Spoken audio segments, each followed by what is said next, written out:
we're going to talk about something that's so shocking as to be unbelievable to some. Jews who collaborated with the Nazis during the 1930s and the start of World War II. I'm not talking about some nutcases, but the leaders of groups that eventually founded the State of Israel. Now, before you shake your head and turn the channel, listen to a headline from this week's Jerusalem Post. It's from September 23, 2009. It reads, "When Zionists made a deal with the Nazis."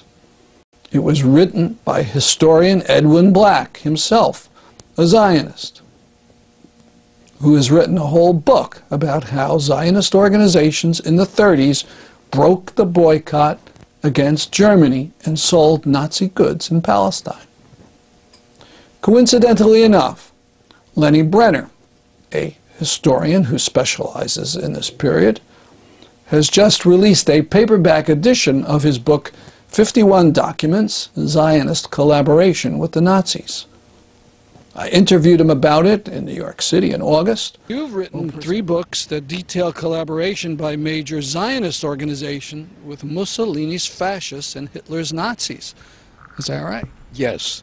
At that time, in other words, the Mussolini-Hitler period, the Zionist movement was divided into, from about 1931 on, into 2 rival organizations. One was called the World Zionist Organization, and the other one was called the Zionist Revisionist Movement. Okay? Now, they merged sometime in the 50s again, and the Bibi Netanyahu, his party, or the Likud party, are the direct descendants, as it were, of the Zionist revisionist movement of the 20s and 30s. Okay. Now, what Zionist revisionism stands for is this. If you look back at history, when the League of Nations which was a pro-British organization, it was, I mean, set up by the British and the French, when they gave Palestine to the British as a mandate, what they meant by Palestine was what we moderns call Palestine, in other words, from the Mediterranean to the Jordan River, and what we now call the Kingdom of Jordan, okay? But in 1922, the British took Jordan away from the so-called Jewish national homeland and gave it to the Hashemites, who had gotten kicked out of Mecca by Ibn Saud, all right?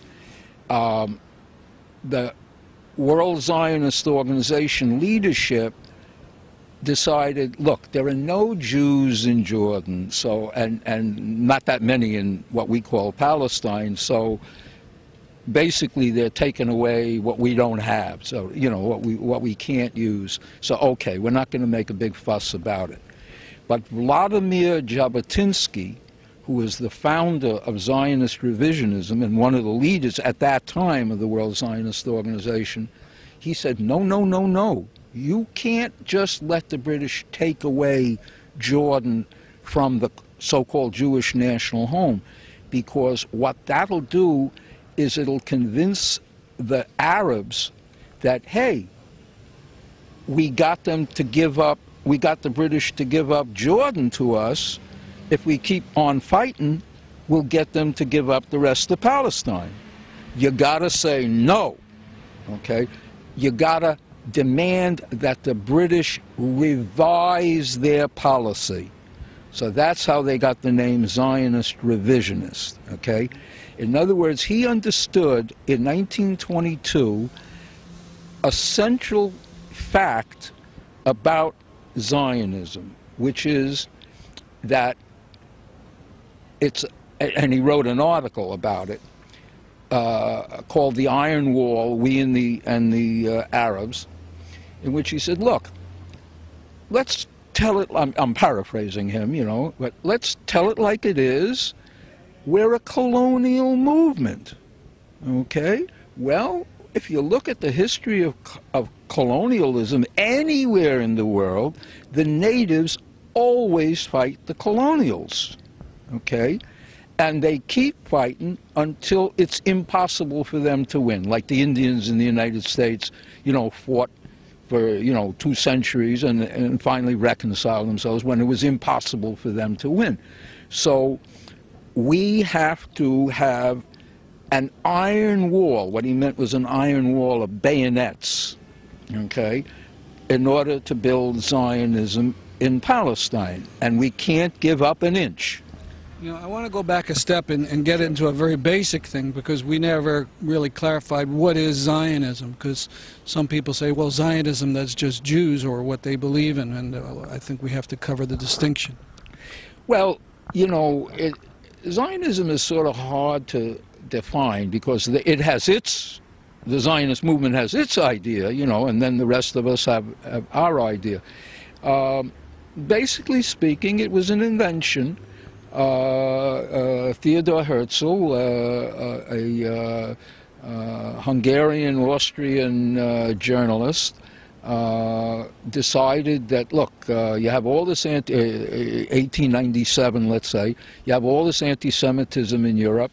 It's going to go on until the Jews are smart enough to get out and go back to their homeland in what we call Palestine, but, you know, what he would have called Judea, okay, or, you know, Israel is a later name for that, okay. Obviously, the Jews come from Judea, if you know what I mean. Okay. Let's say in 1897, the average Jew in Russia, Tsarist Russia, or Austro-Hungarian Empire, Germany, wherever, most of them wanted to get their rights in their country, okay? If they didn't want to wait around until they got their rights from the Tsar or whatnot, they packed up and emigrated to the United States, where they were more or less equal. You know, there was no legal discrimination against Jews, etc. But the Zionists had a third idea. And the Zionists had the third idea. Now, I mean, that's not unusual. You know, if you have millions of people, you have a lot of different ideas, okay? The problem, of course, was that Judea or Palestine, whatever you want to call it, of course, was run by the Ottoman Turkish Empire. And they weren't about to hand over Palestine to the Zionists or anybody else. But when World War I broke out, the British decided, look, we need Jewish support worldwide, and particularly in America, against the Germans who were allied to the Turks, okay? The problem that the British had in getting that support was that they were allied to Tsarist Russia, which was the most anti-Semitic country in the world. So the average Jew was not interested in, you know, wishing Britain and Tsarist Russia to win any war, you know.